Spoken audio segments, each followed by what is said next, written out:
بنصورها للبنت. بعدها كل شيء مشلحينا يا مصاري ما بتعود تطالبنا. شو بك؟ بس ناخذ منها المصاري بنفتح الباب وبنقلعها. هون نضمن حقنا، اذا طلبت المصاري بنهددها بالفيديو. شو بك؟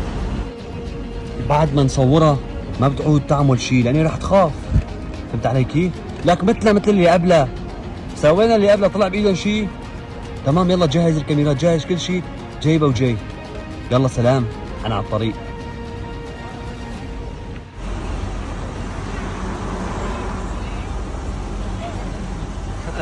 هذا رفيقي عم يحكي معي موضوع شغل وما شغل. يلا امشي خلينا نروح، تاخرنا على البيت. يلا تفضل.